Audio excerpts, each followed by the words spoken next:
एक गांव में गिरीश नाम का एक किसान रहता था।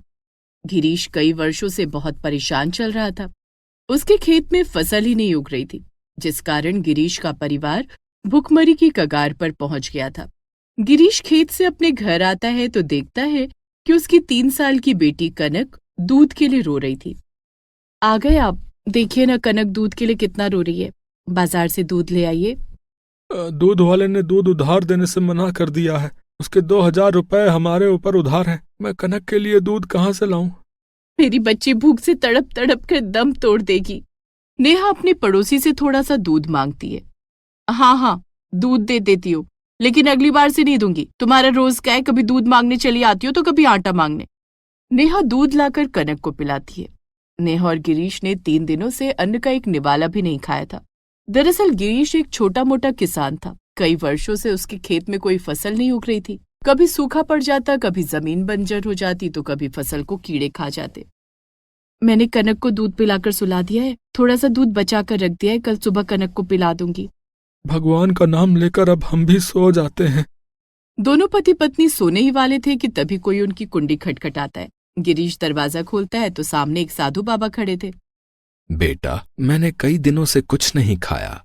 क्या तुम्हारे घर में खाने के लिए कुछ है? बाबा, हम बहुत गरीब हैं। मेरे घर में खाने के लिए कुछ नहीं। मेरी पत्नी ने बेटी के लिए थोड़ा सा दूध बचा कर रखा है, वो दूध आप पी लीजिए। नेहा बचा हुआ दूध एक ग्लास में लेकर आती है और बाबा को देती है। साधु बाबा दूध पी लेते हैं। बेटा, दूध पीकर मेरे शरीर में नई जान आ गई है। तुम दोनों सदा सुखी रहो। बाबा, हम लोग सदा सुखी कैसे रह सकते हैं? हम तो भूखों मर रहे हैं। हमने 3 दिन से कुछ नहीं खाया। कुछ दिन और भूखे रहे तो मर ही जाएंगे। चिंता मत करो, सब ठीक हो जाएगा। साधु बाबा अपनी झोली से कुछ बीज निकाल कर गिरीश को देते हैं। ये बीज अपने खेतों में लगा देना। उगने वाली फसल तुम्हारी किस्मत बदल देगी। बाबा, कई वर्षों से खेत में कोई फसल नहीं उग रही। कभी खेत बंजर हो जाता है, कभी सूखा पड़ जाता है, तो कभी फसल में कीड़े लग जाते हैं। ऐसे में ये बीज कैसे फलेंगे? तुम इन बीजों को अपने खेत में लगाकर तो देखो। अच्छा, मैं चलता हूँ। साधु बाबा बीज देकर वहां से चले जाते हैं। गिरीश और नेहा सो जाते हैं। दूसरे दिन कनक की माँ, मैं खेत पर जा रहा हूँ। साधु बाबा ने जो बीज दिए थे उसे खेत में रोप दूंगा। ठीक है कनक के बाबा, भगवान करे कि बाबा की दी हुई बीज की अच्छी फसल हो। गिरीश बीज लेकर अपने खेत पर जाता है और वहां बीज लगा देता है, जिसके बाद वो घर आ जाता है। कनक की माँ, बस थोड़े दिन की बात है। बाबा के दिए हुए बीज से जो फसल उगेगी उसे बाजार में बेचकर कुछ पैसे आ जाएंगे, जिससे कनक के दूध और हमारी दाल रोटी का इंतजाम हो जाएगा। हम तो कुछ दिन रुक जाएंगे, कनक कैसे रुक पाएगी? वो तो अभी बच्ची है, उसे रोज दूध चाहिए। मैं अपने दोस्त मनोज से कुछ पैसे उधार लेकर आता हूँ। उन पैसों से कनक के लिए दूध लेता आऊंगा। गिरीश अपने दोस्त मनोज के घर जाता है और उससे कुछ पैसे उधार मांगता है। अरे, तुझे कितने पैसे चाहिए रे? यही कोई 500 रुपए। मेरे खेत में फसल उगने वाली है। फसल उगते ही मैं तेरे पैसे लौटा दूंगा। अरे, तेरे खेत में पिछले कई वर्षों से फसल नहीं होगी है? तू थोड़े थोड़े करके जो है मुझसे ढेर सारे पैसे उधार भी ले चुका है। देख भाई, मैं तुझे सिर्फ 100 रुपए दूंगा। हाँ मनोज भाई, मुझ पे भरोसा रखो, मैं तुम्हारे सारे पैसे चुका दूंगा। लेकिन मनोज ने उसे सिर्फ 100 रुपए दिए। उस पैसे से गिरीश ने बाजार जाकर दूध, थोड़ा आटा और दाल खरीदा। सारी चीजें ले जाकर उसने नेहा को दे दी। नेहा दूध गर्म करके कनक को पिलाती है। उसके बाद वो खाना बनाती है। 3 दिन के बाद गिरीश और नेहा खाना खाते हैं। दूसरे दिन नेहा, मैं खेत में लगे बीजों में पानी देने जा रहा हूँ। गिरीश ये सोचकर खेत पर जाता है कि बीजों में पानी डाल देगा, लेकिन वहां जाकर वो देखता है कि उसके खेत में नीले रंग के बैंगनों की फसल उगी हुई थी। पूरा खेत नीले रंग के बैंगन के पेड़ों से भरा हुआ था, जो देखने में बहुत खूबसूरत लग रहे थे। कल ही तो मैंने बीज लगाए थे और आज इतने बड़े बड़े पेड़ उगाए और उनमें सब्जियां भी उगाई। मुझे तो यकीन ही नहीं हो रहा है। गिरीश जल्दी जल्दी सारे बैंगन तोड़कर टोकरी में रख लेता है और घर आ जाता है। टोकरी में रखे सारे नीले बैंगन बहुत चमक रहे थे। इतने सारे नीले बैंगन आप कहाँ से लेकर आ रहे हैं? ये अपने खेत के बैंगन हैं। अपने खेत में आपने कल ही तो बीज लगाए थे, फिर आज बैंगन कैसे उगाए? मैं तो यही सोचकर खेत पर गया था कि बीज में पानी डालूंगा, लेकिन वहां जाकर देखा कि हमारे खेत में नीले रंग के बैंगनों की फसल उगाई है। एक ही रात में बैंगन के पेड़ उगाए। ये कैसे हो सकता है? ये बैंगन देखने में भी अद्भुत लग रहे हैं। इनकी सब्जी का स्वाद न जाने कैसा होगा। मैं सारे बैंगन बाजार में बेच देता हूँ। हाँ, पहले थोड़ा सा बैंगन मुझे दीजिए, हमने बहुत दिनों से कोई सब्जी नहीं खाई है, दोपहर के खाने में बैंगन की सब्जी बना दूंगी। गिरीश टोकरी में से थोड़े से बैंगन निकाल कर नेहा को देता है। नेहा जब पहला बैंगन काटती है तो उसके अंदर बीज की जगह पर नीले रंग के चमकीले पत्थर लगे हुए थे। कनक के बाबा, ये क्या है? इस बैंगन के अंदर नीले पत्थर है जो बहुत चमक रहे हैं। मैंने बैंगन के अंदर छोटे छोटे बीज देखे थे, ऐसे पत्थर तो पहली बार देखे हैं। मैं दूसरा बैंगन काट कर देखती हूँ। नेहा दूसरा बैंगन काटती है तो उसके अंदर से भी नीले रंग के चमकीले पत्थर निकलते हैं। नेहा कुछ और बैंगनों को काटती है। सभी बैंगनों के अंदर से नीले रंग के चमकदार पत्थर निकलते हैं। सारे पत्थर इकट्ठा करके एक झोली भर जाती है। मुझे तो ये कोई साधारण पत्थर नहीं लग रहे। ये पत्थर साधारण है या बेशकीमती, ये तो कोई जौहरी ही बता सकता है। इन पत्थरों को लेकर शहर जाइए। गांव में इन पत्थरों को लेकर जाना हमारे लिए कोई मुसीबत खड़ी कर सकता है। तुम ठीक कह रही हो। गिरीश नीले रंग के पत्थरों से भरी झोली लेकर शहर में एक जौहरी की दुकान पर जाता है। जौहरी उन पत्थरों को देखता है। ये तो बेशकीमती नीलम है जो अब बहुत कम देखने को मिलते हैं। ऐसे नीलम से पुराने समय में राजा महाराजा अपने गहने बनवाया करते थे। तुम्हें ये कहाँ से मिले? गिरीश सोचता है कि जौहरी को सच्चाई बताना नुकसानदायक साबित हो सकता है, इसलिए वो उससे झूठ बोल देता है। ये पत्थर मुझे जंगल में मिले थे। मैं इन पत्थरों के बदले में तुम्हें लाखों रुपए दूंगा। ये सुनते ही गिरीश की आंखों में चमक आ जाती है। जौहरी गिरीश को लाखों रुपए देता है और नीले पत्थरों को रख लेता है। गिरीश सारे पैसे लेकर घर आता है। वो नेहा को सारी बात बताता है। इसका मतलब साधु बाबा ने जो बीज दिए वो जादुई बीज थे और ये सारी जादुई बैंगन है। हम तो अमीर हो गए जी, अब हमें भूखों नहीं मरना पड़ेगा। हाँ, लेकिन मैं बार बार इन पत्थरों को बेचने के लिए शहर नहीं जा सकता। उस जौहरी को मुझ पर शक हो गया था। बार बार इन पत्थरों को बेचने के लिए शहर जाने की क्या जरूरत है? हमारे पास इतने पैसे आ गए हैं कि उन पैसों से हम अपना कोई व्यवसाय शुरू कर सकते हैं। सबसे पहले मैं हमारे खाने के लिए राशन लेकर आता हूँ। गिरीश बाजार जाकर ढेर सारा राशन और बिटिया कनक के लिए दूध लाता है। उस दिन पूरा परिवार पेट भरकर खाना खाता है। दूसरे दिन गिरीश जब खेत पर जाता है तो देखता है कि खेत में नीले बैंगनों के पेड़ में फिर से सब्जियां उगाई हैं। वो सारे बैंगन तोड़कर घर ले आता है। आज फिर से नीले बैंगन। खेत में फिर से फसल उगाई है तो मैं तोड़ कर ले आया। जरा देखना, क्या आज भी बैंगनों में बेशकीमती पत्थर हैं? नेहा बैंगनों को काटती है तो उसमें से फिर से वही नीले पत्थर निकल आते हैं। सुनिए जी, हम इतने सारे बेशकीमती पत्थरों का क्या करेंगे? बार बार इन्हें कहीं बेचने गए तो लोग हमें चोर या लुटेरा समझेंगे। तुम ठीक कह रही हो। हमें इतने सारे जादुई बैगनों की अब जरूरत नहीं है। काश वो साधु बाबा फिर मिल जाते तो मैं उनसे कहता कि इन जादुई बैगनों को साधारण बैगन में बदल दे। गिरीश के इतना सोचते ही उसके घर पर फिर से वही साधु बाबा आते हैं। अच्छा हुआ बाबा कि आप यहाँ आ गए। आपने जो बैगन दिए थे वो सब जादुई बैगन हैं। मैं जानता हूँ, मैं ये भी जानता हूँ कि तुम्हें वो जादुई बैंगन अब नहीं चाहिए। जी बाबा, आप सच कह रहे हैं। गिरीश, मैं ये जानकर बहुत प्रसन्न हूँ कि इतने बेशकीमती पत्थर मिलने के बाद भी तुम दोनों पति पत्नी के मन में जरा भी लालच नहीं है। मैं तुम्हारे खेत के सारे जादुई बैगनों को साधारण बैंगन में बदल रहा हूँ, लेकिन जब भी तुम लोगों को पैसे की जरूरत पड़ेगी, तुम मेरा ध्यान करके बैंगन तोड़ना। मेरा ध्यान करके जो बैगन तोड़ोगे उसमें से वही बेशकीमती नीले पत्थर निकलेंगे। आपका बहुत बहुत धन्यवाद बाबा जी।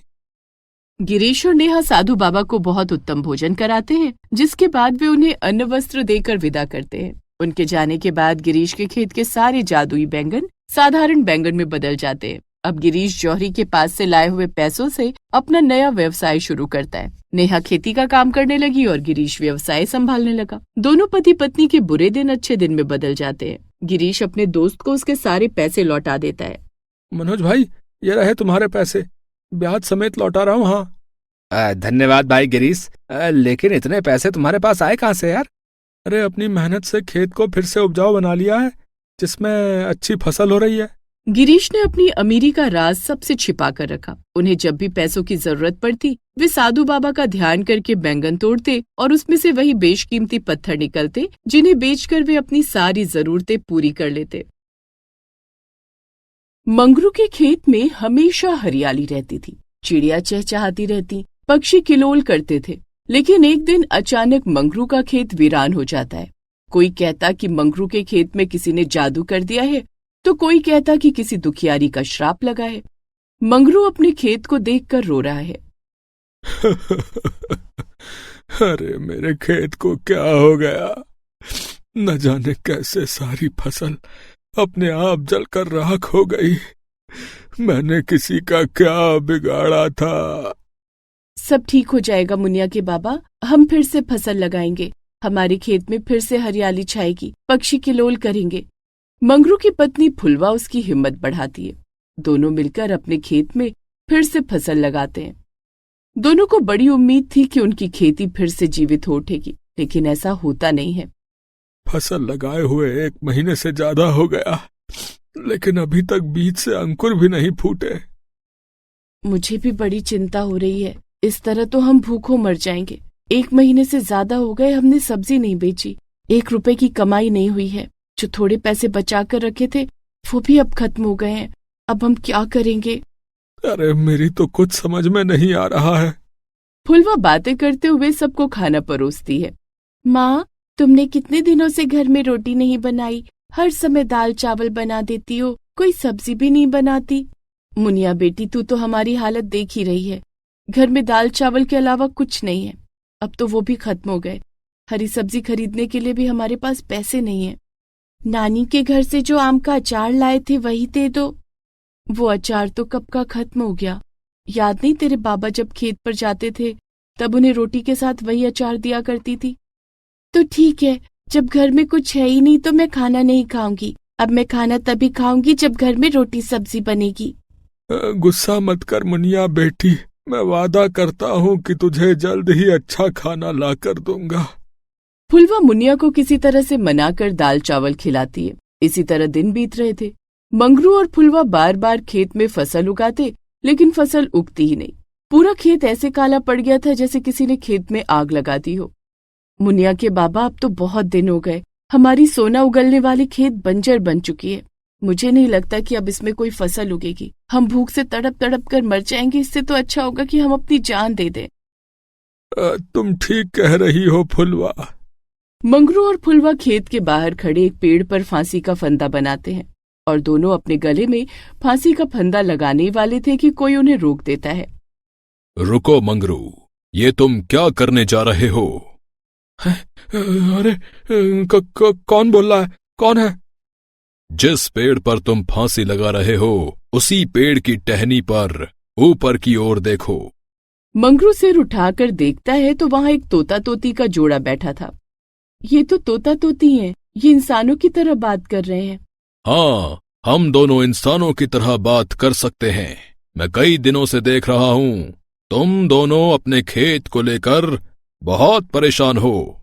हाँ, इसीलिए हम दोनों ने तय किया है कि अब हम अपनी जान दे देंगे। तुम दोनों के मरने के बाद मुनिया का क्या होगा? तुम दोनों ने ये क्यों नहीं सोचा? मुनिया? फुलवा मुनिया के बारे में सोचकर रोने लगती है। अब तुम दोनों ही बताओ कि हम क्या करें। अगर हम जिंदा भी रह गए अभी तो कुछ दिनों में भूख से मर ही जाएंगे। तुम चिंता मत करो, हम पक्षी हैं, हम उड़कर कहीं भी आ जा सकते हैं। मैं तुम्हें कोई ऐसी चीज ला कर दूंगा जिससे तुम लोगों की जिंदगी बदल जाएगी। अब तुम दोनों घर जाओ, कल सुबह यहीं मिलना। ठीक है।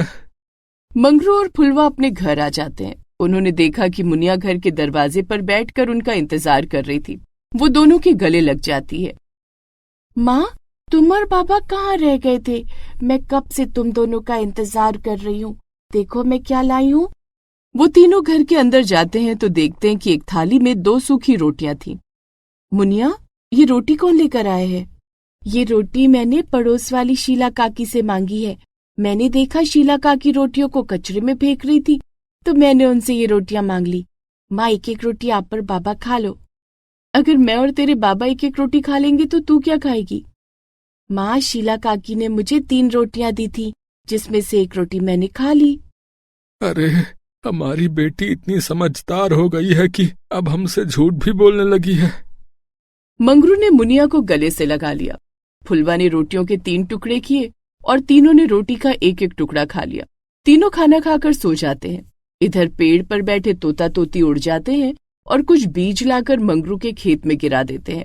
वो बीज रातों रात एक बड़े से पेड़ में बदल जाता है, लेकिन उस पेड़ का रंग काला होता है। अगले दिन सुबह जब मंगरू और फुलवा अपने खेत पर आते हैं तो अपने खेत में काले रंग के पेड़ को देखकर कहते हैं, अरे हमारे खेत में ये पेड़ कहाँ से आया, और वो भी इतना काला। ये पेड़ तो इतना काला है जैसे जल गया हो, लेकिन इसकी जड़ें कितनी मजबूत हैं और तने कितने हृष्ट पुष्ट हैं। ऐसा लग रहा है जैसे ये पेड़ वर्षों पुराना हो। मंगरू, ये जादुई अमरूद का पेड़ है। हैं? जादुई अमरूद का पेड़? हाँ, इस गांव से 500 किलोमीटर दूर एक जंगल है जहां तरह तरह के जादुई फलों के पेड़ हैं। हम दोनों वहां जाकर तुम्हारे लिए जादुई अमरूद का बीज लेकर आए हैं। तुम्हारा खेत काला पड़ चुका था, इसलिए जादुई अमरूद का बीज काले रंग का पेड़ बन गया। इसमें उगने वाला अमरूद का रंग काला होगा, लेकिन वो जादुई होगा। आज से पहले किसी ने काले रंग का अमरूद देखा भी नहीं होगा। जब हमारे पेड़ में काले रंग का अमरूद होगा तो क्या लोग उसे खरीदेंगे? एक बार इस पेड़ में फल तो लगने दो, फिर इसका चमत्कार देखना। फुलवा और मंगरू अपने घर चले जाते हैं। रात होते ही जादुई काले अमरूद के पेड़ की टहनियां चांदी की तरह चमकने लगती हैं और धीरे धीरे उनमें काले काले अमरूद उगने लगते हैं। वो दृश्य इतना सुंदर था कि जो भी देखे वो देखता रह जाए। गांव के कुछ लोगों ने इसे अपनी आंखों से देखा। अरे ए भैया, ए पारस भाई, अरे वो देखो, मंगरू के खेत में चांदी जैसा चमकने वाला पेड़। ए भैया, और उसमें तो काले काले अरे अमरूद भी लगे हैं भैया। अरे ये तो किसी परीलोक का जैसा दृश्य हो रहा है भैया। हैं? देखो कितना सुंदर है। हाँ, चलो चलकर देखते हैं, चलो। वे दोनों पेड़ के पास जाते हैं, लेकिन पेड़ के करीब जाने से पहले ही पेड़ वहां से गायब हो जाता है। अरे पेड़ कहाँ चला गया भाई? कहीं कहीं मेरी आंखों को कोई धोखा तो नहीं हुआ भैया? अरे भाई, मुझे तो पहले से ही लगता था कि मंगरू के खेत में किसी ने काला जादू कर रखा है। हाँ ए भैया, इससे पहले हमें कुछ हो, भाग लो यहाँ से। हाँ भागो भैया, भागो। दोनों वहां से भाग जाते हैं। उनके जाते ही पेड़ फिर से वहां आ जाता है। अगली सुबह जब मंगरू और फुलवा खेत पर जाते हैं तो देखते हैं कि काले अमरूद के पेड़ पर काले काले अमरूद लगे हैं। दोनों पेड़ में लगे काले अमरूद को तोड़ लेते हैं। उस अमरूद से पूरी टोकरी भर जाती है। मैं इन अमरूदों को बेचने जा रहा हूँ। तोता तोती ने कहा था कि ये अमरूद जादुई हैं। इन्हें बेचने से पहले क्यों ना हम इन्हें खाकर देखें? ठीक है, पहले हम काले रंग के अमरूद को खाएंगे। मंगरू टोकरी में से एक अमरूद उठाकर फुलवा को देता है और एक अमरूद खुद ले लेता है। दोनों काले रंग का अमरूद खाने लगते हैं। अमरूद का स्वाद तो बहुत अच्छा है। इसमें से 56 भोग के स्वाद आ रहे हैं। ऐसा लग रहा है जैसे हम थाली में सजा पकवान खा रहे हो। तुम सच कह रही हो फुलवा। इस अमरूद को खाकर मुझे ऐसा लग रहा है जैसे मैं स्वर्ग से आया कोई फल खा रहा हूँ। काले अमरूद को खाते ही उन दोनों का पेट भर जाता है और दोनों बहुत कम उम्र के जवान और सुंदर दिखने लगते हैं। मुनिया के बाबा, आप तो बिल्कुल वैसे ही दिख रहे हैं जिस दिन आप दूल्हा बनकर मुझे ब्याहने आए थे। तुम भी दुल्हन की तरह सुंदर और कम उम्र की जवान दिख रही हो। मतलब इस काले अमरूद को खाने वाला व्यक्ति अपनी उम्र से कम उम्र का जवान और सुंदर बन जाएगा। हाँ फुलवा, इस काले जादुई अमरूद की यही ताकत है। इसे खाने वाला व्यक्ति अपनी उम्र से कम और सुंदर दिखेगा। इतना ही नहीं, बीमार से बीमार व्यक्ति भी इसे खाकर तंदुरुस्त हो जाएगा।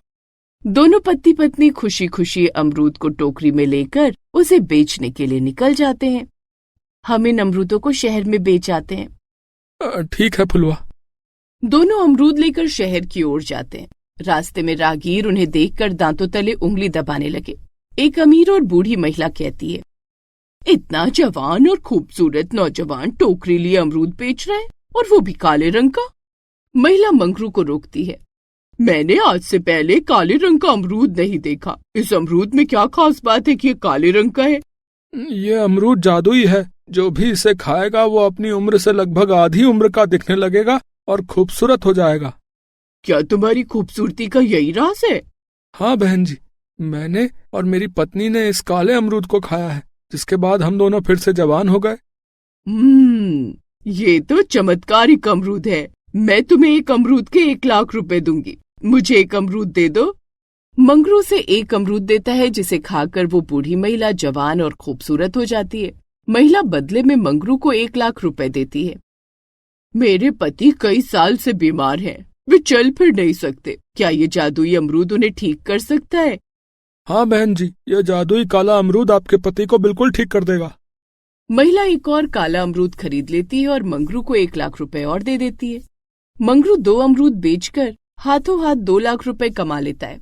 बाकी बचे अमरूद को वो शहर ले जाकर महंगी कीमत पर बेचता है। ग्राहक मंगरू के जादुई काले अमरूद के दीवाने हो जाते हैं। जो भी काले अमरूद खाता वो जवान और सुंदर हो जाता।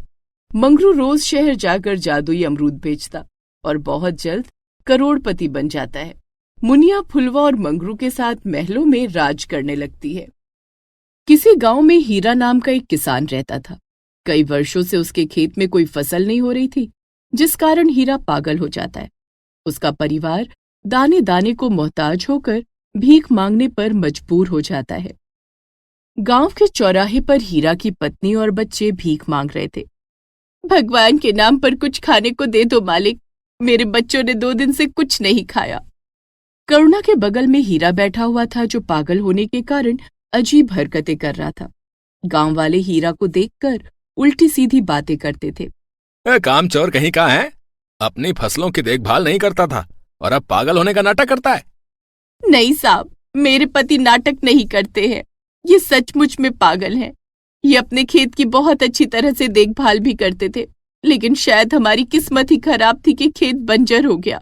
साहब जी, कुछ खाने को दे दो, बहुत भूख लगी है। किसी ग्रामीण को दया आ जाती तो करुणा और उसके बच्चों को कुछ पैसे या खाने को दे देता। माँ, इस रोटी से बहुत बदबू आ रही है। थोड़ी सी फफूंदी तो लगी है, झाड़ कर खा ले, फिर ना जाने कब खाना नसीब हो। सारा दिन गांव में भीख मांगने के बाद करुणा को जो मिल जाता उसी से वो अपने 2 बच्चों टिल्लू, मीना और अपने पति हीरा का पेट किसी तरह से पाल रही थी। एक सुबह करुणा अपने परिवार के साथ रोज की तरह गांव के चौराहे पर भीख मांगने जाती है। वहां पर एक कटहल का पेड़ होता है। ना जाने उस दिन हीरा को क्या हो जाता है, वो कटहल के पेड़ को देखते ही बोलने लगता है। हाँ, इसमें सोने के कटहल लगेंगे। हाँ, फिर मैं अमीर बन जाऊंगा। हाँ। ये आप क्या कह रहे हैं? कटहल के पेड़ में साधारण कटहल ही लगेंगे, सोने के कटहल नहीं लगेंगे। नहीं, इसमें सोने के कटहल लगेंगे। इस पेड़ में सोने के कटहल लगेंगे। हीरा लगातार यही बात बोल रहा था, जिसे सुनकर गांव वाले उसकी हंसी उड़ाते हैं। पागल कहीं का, कहीं सोने के कटहल भी होते हैं क्या? अरे करुणा, इस पागल को घर पर ही छोड़ कर आया कर, नहीं तो ये हमें भी पागल कर देगा। घर पर किसके भरोसे छोड़कर आऊं मालिक? कौन है जो इनकी देखभाल करेगा? इसे घर पर नहीं छोड़ सकती तो पागल खाने छोड़ा, लेकिन हमारा दिमाग मत खा। गांव वालों की बात सुनकर करुणा बेहद डर जाती है कि कहीं गांव वाले उसके पति को सचमुच में पागल खाने न छोड़ दें। वो हीरा को चुप रहने के लिए कहती है, लेकिन हीरा चुप होने का नाम ही नहीं ले रहा था। वो तो एक ही रट लगा रहा था। इस पेड़ में सोने के कटहल उगेंगे। हाँ, सोने के कटहल उगेंगे। हाँ। उस दिन गांव वालों ने उसका बहुत मजाक उड़ाया और हंसी हंसी में लोगों ने करुणा को कुछ पैसे दे दिए। पैसे लेकर शाम होते ही करुणा घर आ जाती है और खाना बनाती है। वो हीरा को अपने हाथों से खाना खिलाती है। लीजिए, खाना खा लीजिए। करुणा, तुम देखना, हम जल्दी ही अमीर बन जाएंगे। उस पेड़ पर सोने के कटहल लगेंगे। माँ, क्या बाबा सच कह रहे हैं? उस पेड़ पर सोने के कटहल लगेंगे? मुझे नहीं पता मीना बेटी, तू चुपचाप खाना खाकर सो जा। हमें कल फिर भीख मांगने जाना है। माँ, हम कब तक भीख मांगते रहेंगे? मुझे भीख मांगना बिल्कुल भी अच्छा नहीं लगता। लोग हमारा बहुत मजाक उड़ाते हैं। हाँ, चिंता मत कर टिल्लू, हम लोग बहुत जल्द अमीर बन जाएंगे। हाँ, उस पेड़ पर सोने के कटहल लगेंगे। हाँ। अगर उस पेड़ पर सोने के कटहल लग भी गए तो कौन सा गांव वाले हमें दे देंगे? करुणा हीरा को खाना खिलाती है। दूसरे दिन करुणा हीरा और अपने दोनों बच्चों को लेकर गांव के चौराहे पर जाती है तो देखती है कि कटहल के पेड़ के पास ग्रामीणों की भीड़ लगी है। क्या बात है, यहाँ इतनी भीड़ क्यों लगी है? अरे हीरा रोज कहता था ना कि कटहल के पेड़ पर सोने के कटहल लगेंगे। अरे भैया, आज सच में इस पेड़ पर सोने के कटहल लगे भैया, लेकिन हम में से कोई भी उसे तोड़ नहीं पा रहा। ये कैसे हो सकता है? करुणा जब भीड़ को हटाकर कटहल के पेड़ के पास जाती है तो देखती है कि उस कटहल के पेड़ पर सोने के कटहल लगे हुए थे। ग्रामीण जब सोने के कटहल को तोड़ने जाते तो वे सारे कटहल ऊपर हो जाते।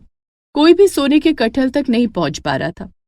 तभी गांव के मुखिया जी आते हैं। मैं सोने के कटहल को तोड़ूंगा। गांव का मुखिया होने के नाते इस पेड़ पर लगे सोने के कटहलों पर मेरा अधिकार है। हाँ। मुखिया सोने के कटहल तोड़ने जाता है, लेकिन सोने के कटहल और ऊंचे हो जाते हैं।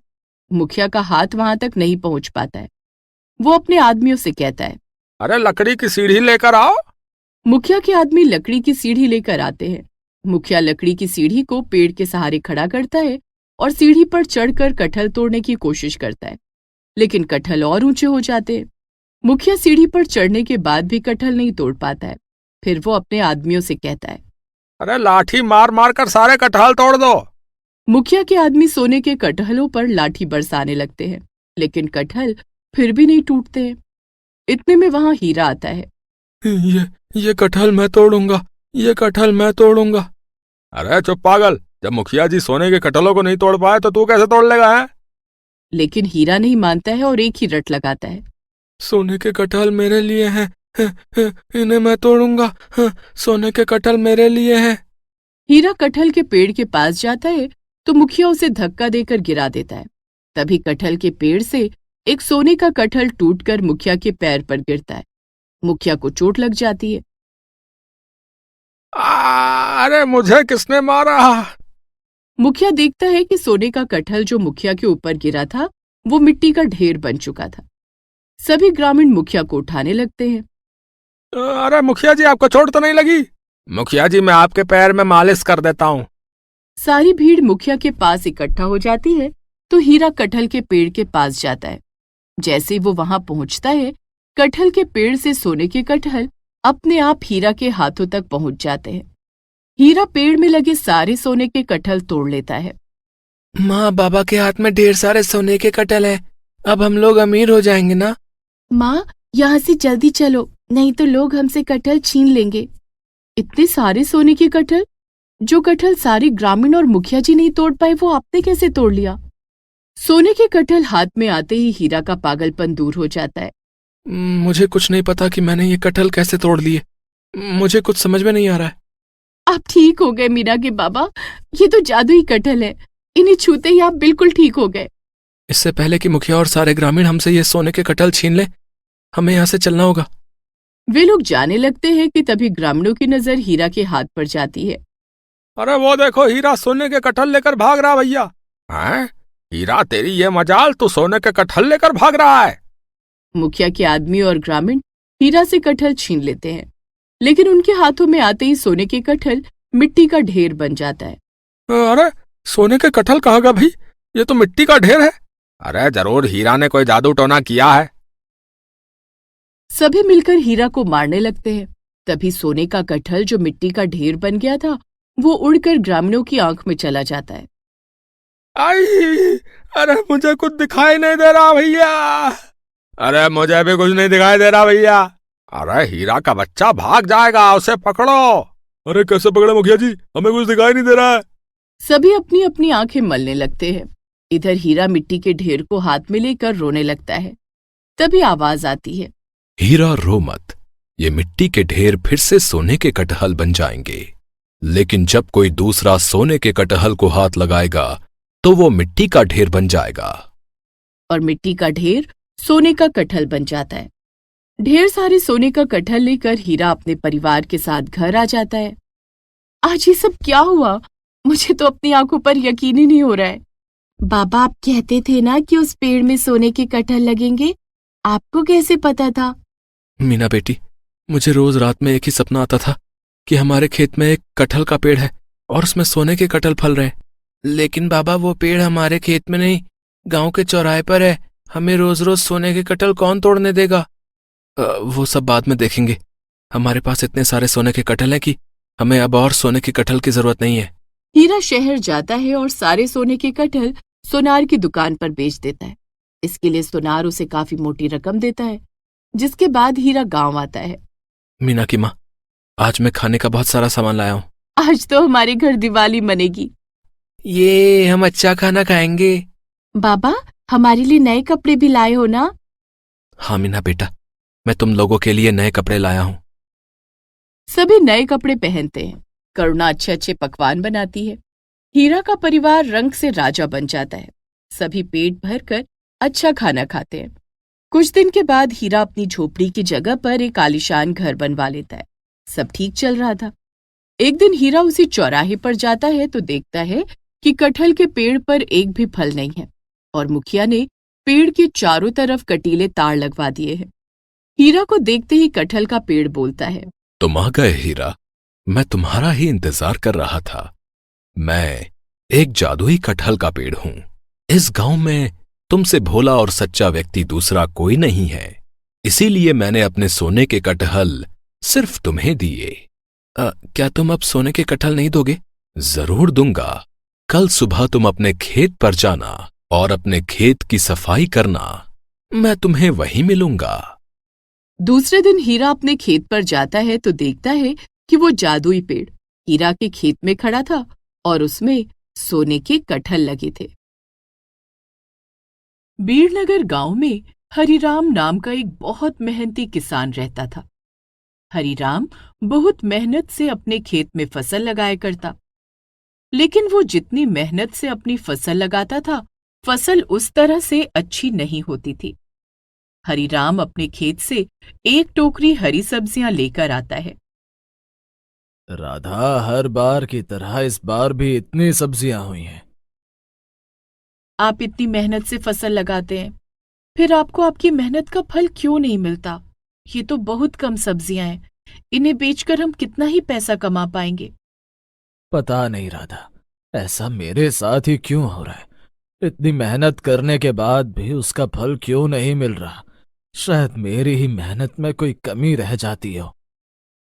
आप इतनी तो मेहनत करते हैं, आपकी जितनी मेहनत पूरे गांव में कोई किसान नहीं करता। कोई बात नहीं राधा, शायद मेरी किस्मत को यही मंजूर हो। ऊपर वाले ने हमें जितना दिया है, हमें उसी में खुश रहना चाहिए। हरिराम हर हाल में खुश रहता और राधा को भी तसल्ली देता रहता था। हरिराम और राधा की एक प्यारी सी बेटी थी, गुड़िया। गुड़िया कभी कभी हरिराम के साथ सब्जी बेचने बाजार जाया करती थी। उस दिन गुड़िया ने हरिराम के साथ बाजार जाने की इच्छा जताई। बाबा, आज मैं भी आपके साथ बाजार चलूंगी। आज तू रहने दे गुड़िया, आजकल बाजार में बहुत भीड़ होने लगी है। नहीं बाबा, मुझे भी अपने साथ ले चलो। अच्छा बाबा, चल। हरिराम अपने सिर पर सब्जियों की टोकरी रख लेता है और गुड़िया का हाथ पकड़कर उसे बाजार लेकर जाता है। बाजार पहुंचकर वो सब्जियां बेचने लगता है। बाजार में काफी भीड़ थी। हरिराम के पास काफी ग्राहक जुटे हुए थे। सब्जियां बेचने के बाद जब हरिराम इधर उधर देखता है तो गुड़िया वहां नहीं होती है। गुड़िया, गुड़िया तू कहाँ गई? वो गुड़िया को आवाज लगाने लगता है, गुड़िया, गुड़िया, लेकिन गुड़िया का कोई जवाब नहीं आता है। गुड़िया, मैंने कहा था बाजार में बहुत भीड़ होती है, तू मत चल। अब मैं तुझे कहाँ ढूंढूं? हरिराम थोड़ी हिम्मत करके आसपास के लोगों से गुड़िया के बारे में पूछने लगता है। भाई साहब, आपने मेरी बेटी को कहीं देखा है क्या? वो 5 साल की है, घुंघराले बाल हैं, बड़ी बड़ी आंखें हैं। नहीं नहीं, मैंने ऐसी बच्ची नहीं देखी। हरिराम को गुड़िया कहीं नहीं मिलती है। वो घर आता है और राधा को सारी बात बताता है। क्या हमारी गुड़िया खो गई?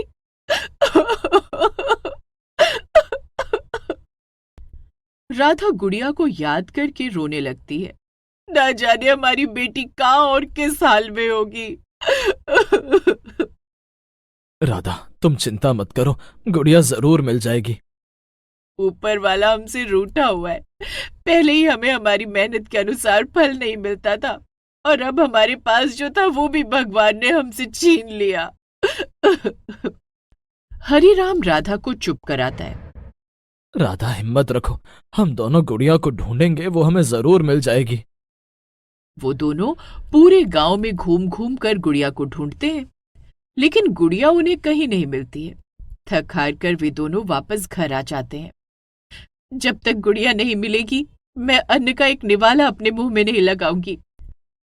ऐसा मत कहो राधा, अगर तुम्हें कुछ हो गया तो मैं भी जिंदा नहीं रहूंगा। हरिराम खाना बनाता है और राधा को खिलाने की कोशिश करता है, लेकिन राधा खाना नहीं खाती है। ये देखकर हरिराम से भी कुछ नहीं खाया जाता है। गुड़िया के गुम हो जाने से दोनों पति पत्नी टूट जाते हैं। हरिराम अब भी खेत पर जाता है, लेकिन अब वो पहले की तरह मेहनत नहीं करता था।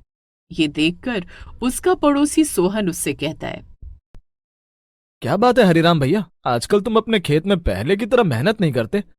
क्या करूं भैया, जब से गुड़िया गुम हुई है मेरा किसी काम में मन नहीं लगता।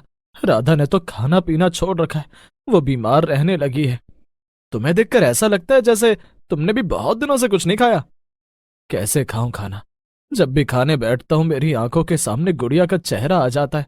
पता नहीं मेरी बेटी कहाँ और किस हाल में होगी। परेशान ना हो भैया, होनी को जो मंजूर होगा वो होकर ही रहेगा। चलो मेरे साथ खाना खा लो। नहीं तुम खा लो भैया, मेरा खाने का मन नहीं है। अगर तुम नहीं खाओगे तो मैं भी नहीं खाऊंगा। सोहन बड़े प्यार से हरिराम को खाने के लिए मनाता है, जिसके बाद हरिराम उसके साथ बैठकर खाना खाता है। अच्छा भैया, अब थोड़ा सा काम कर लूं, उसके बाद घर जाऊंगा। हरिराम भी अपने खेत में काम करने लगता है।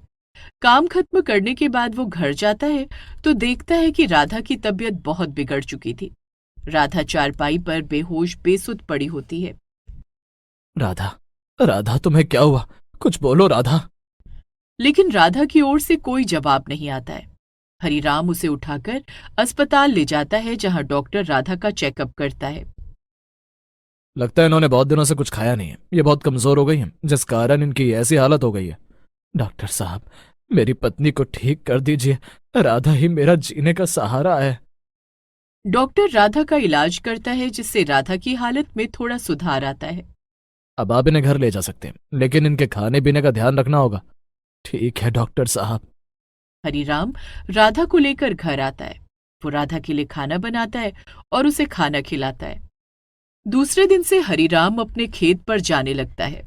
राधा भी अपनी रोज की दिनचर्या में लग जाती है, लेकिन दोनों पति पत्नी अब पहले की तरह खुश नहीं रहते थे। गुड़िया के ना रहने से उनकी जिंदगी में सूनापन और खालीपन घर कर गया था। एक दिन, राधा, आज मुझे खेत से आने में देरी हो जाएगी, तुम खाना खाकर सो जाना। आज खेत में काम ज्यादा है क्या? अगर ऐसा है तो मैं भी आपके साथ चलूंगी। हाँ राधा, आज काम थोड़ा ज्यादा है, लेकिन तुम घर पर ही रहो। राधा, तुम बहुत कमजोर हो गई हो, खेत पर काम करने से तुम्हारी तबीयत खराब हो जाएगी। मुझे कुछ नहीं होगा जी। अगर मैं आपके काम में हाथ बटाऊंगी तो आपका काम जल्दी हो जाएगा। फिर हम दोनों घर आकर साथ में खाना खाएंगे। ठीक है चलो। दोनों खेत पर जाते हैं। हरिराम खेत जोतने लगता है और राधा खेत में बीज लगाने लगती है। तभी बीजों में उसे एक सुनहरी चमकती हुई चीज दिखाई देती है। सुनो जी, इस बार आप सब्जियों के बीज कहाँ से लेकर आए हैं? जहां से हर बार लाता हूं। क्यों, क्या हो गया? बीजों में एक चमकदार सी चीज है। शायद ये कोई कीमती पत्थर है जो गलती से बीच में चला आया है। इसे उसी दुकान में वापस कर देना। हरिराम उस चमकती हुई चीज को देखता है। हाँ तुम ठीक कह रही हो राधा, मैं इसे वापस कर दूंगा। तभी उस चमकदार चीज से आवाज आती है। हरिराम, मुझे अपने खेत में लगा दो, मैं जादुई मौसमी का बीज हूं। जादुई मौसमी के बीज? हाँ, मैं जानता हूं कि तुम्हारी बेटी गुड़िया बहुत दिनों से लापता है। राधा भी बीमार रहती है। तुम जितनी मेहनत करते हो तुम्हें उसका फल नहीं मिलता, और इन सब का हल मेरे पास है। मेरे जादुई मौसमी तुम्हारी हर समस्या को दूर कर देंगे। ये कैसे हो सकता है? मेरे पेड़ में लगने वाले मौसमी खाने के बाद राधा पहले की तरह स्वस्थ हो जाएगी। मेरी जादुई मौसमी खाते ही तुम दोनों के पास दिव्य दृष्टि आ जाएगी। तुम दोनों वो सब देख पाओगे जो गुड़िया के साथ हुआ। वो कहाँ है ये भी तुम्हें पता चल सकेगा, और मेरे फल बेचकर तुम अमीर बन सकते हो, क्योंकि मेरे फल खाने वाला हर व्यक्ति दिव्य दृष्टि का मालिक बन जाएगा। तुम्हें तुम्हारी मेहनत का दोगुना फल मिलेगा। अच्छा, अगर ऐसा है तो मैं अभी तुम्हें अपने खेत में लगा दूंगा। हरिराम जादुई मौसमी के बीज को अपने खेत में लगा देता है, जिसके बाद दोनों पति पत्नी अपने घर चले जाते हैं। हरिराम रोज अपने खेत पर आता और जादुई मौसमी के बीज में पानी डालता। बहुत जल्दी ही जादुई मौसमी का पौधा बढ़ने लगता है। राधा, जादुई मौसमी का पौधा तो बहुत जल्दी बड़ा हो गया, उसमें छोटे छोटे फल भी लग गए हैं। अच्छा, जैसे जैसे वो बड़ा हो रहा है, गुड़िया को पाने की मेरी इच्छा बढ़ती जा रही है। हाँ राधा, मैं भी जल्दी से उस जादुई मौसमी के फल को खाना चाहता हूँ और अपनी गुड़िया को पाना चाहता हूँ। राधा और हरिराम का इंतजार जल्दी ही पूरा हो जाता है। जादुई मौसमी का पौधा बहुत जल्दी एक पेड़ बन जाता है और उसमें ढेर सारे मौसमी के फल लग जाते हैं। ये देखते ही हरिराम पेड़ से 2 मौसमी तोड़कर दौड़ता हुआ घर जाता है। राधा, राधा कहाँ हो तुम? क्या बात है जी, आप बड़े खुश लग रहे हैं। बात ही खुशी की है, जादुई मौसमी के पेड़ में फल लगे हैं। मैं 2 मौसमी के फल लेकर आया हूँ, जल्दी से इसे खा लेते हैं। राधा दोनों मौसमी के फल को काटती है और दोनों पति पत्नी उसे खाते हैं। जादुई मौसमी का फल खाते ही राधा पहले की तरह स्वस्थ और सुंदर हो जाती है। हरिराम भी पहले की तरह स्वस्थ और जवान हो जाता है। राधा, तुम पहले की तरह स्वस्थ हो गई हो। आप भी पहले की तरह स्वस्थ और जवान हो गए। लेकिन क्या हम अपनी गुड़िया को देख पाएंगे? जादुई मौसमी के बीज ने कहा था कि जादुई मौसमी खाते ही हमें दिव्य दृष्टि मिलेगी। राधा के इतना कहते ही दोनों पति पत्नी को दिव्य दृष्टि मिल जाती है और अपनी दिव्य दृष्टि से वो देखते हैं कि गुड़िया शहर में एक आलीशान घर में रह रही है। हमारी गुड़िया बिल्कुल ठीक है, वो किसी आलीशान घर में रहती है। हाँ राधा, मैंने भी सब देख लिया। चलो गुड़िया को लेकर आते हैं। राधा और हरिराम उसी समय शहर की ओर निकल जाते हैं। जादुई मौसमी के फल को खाने के बाद उन्हें जो दिव्य दृष्टि मिली थी, वही शक्ति उन्हें वहां तक का रास्ता दिखाती है जहां गुड़िया रह रही थी। वे दोनों उस आलीशान घर के बाहर पहुंचते हैं। हम घर के अंदर चलकर अपनी गुड़िया को लेकर आएंगे। हाँ राधा, चलो। दोनों अंदर जाते हैं। गुड़िया घर के बरामदे में खेल रही होती है। राधा और हरिराम को देखते ही गुड़िया खुशी से चिल्ला पड़ती है, माँ, बाबा। गुड़िया राधा और हरिराम के गले लग जाती है। गुड़िया, तू यहाँ कैसे आई? बाबा, उस दिन बाजार में काफी भीड़ होने के कारण मैं भटक गई थी। एक अंकल मुझे अपने घर ले आए। उन्होंने मुझे अपनी बेटी की तरह रखा। तभी घर के अंदर से एक अमीर व्यक्ति गौरव बाहर आता है, जो कि फल सब्जियों का बहुत बड़ा व्यापारी होता है। वो गांव से फल सब्जियां लाकर शहर में बेचने का कारोबार किया करता था। मालिक, हम लोग गुड़िया के माता पिता हैं और अब हम इसे ले जाने आए हैं। लेकिन तुम्हें कैसे पता चला कि गुड़िया मेरे पास है? हरिराम गौरव को जादुई मौसमी के बारे में बताता है। हमें जादुई मौसमी ने सब कुछ बता दिया। जादुई मौसमी बड़े काम की चीज है। मैं तुम्हारे जादुई मौसमी को शहर में बेचना चाहता हूँ और तुम्हें इसकी मुंहमांगी रकम भी दूंगा। लेकिन मालिक, तुम चिंता मत करो हरिराम, तुम जितनी दौलत मांगोगे मैं तुम्हें दूंगा, लेकिन मुझे जादुई मौसमी बेचने का कारोबार करना है। ठीक है मालिक, मैं कल ही आपके पास जादुई मौसमी के फल पहुंचा दूंगा। इतना कहकर हरिराम गुड़िया और राधा के साथ गांव वापस आ जाता है। दूसरे दिन वो जादुई मौसमी के फल तोड़कर शहर में गौरव के पास पहुंचा देता है, जिसके बदले में गौरव उसे मोटी रकम देता है, जिसे लेकर वो घर आता है। राधा, ये लो पैसे। इतने सारे पैसे? जादुई मौसमी ने ठीक कहा था, अब आपको आपकी मेहनत का दुगना फल मिल रहा है। दूसरे दिन जब हरिराम खेत पर जाता है तो देखता है कि जादुई मौसमी के पेड़ में पहले से भी ज्यादा फल लगे थे। वो सारे फल तोड़कर गांव में बेच देता है। इस तरह अब वो खुद भी जादुई मौसमी बेचकर पैसे कमाने लगता है और शहर में फल सब्जियों के व्यापारी गौरव को भी जादुई मौसमी बेचकर मुंहमांगी रकम कमाता है। जादुई मौसमी की मदद से हरिराम और राधा के सारे दुख दूर हो जाते हैं।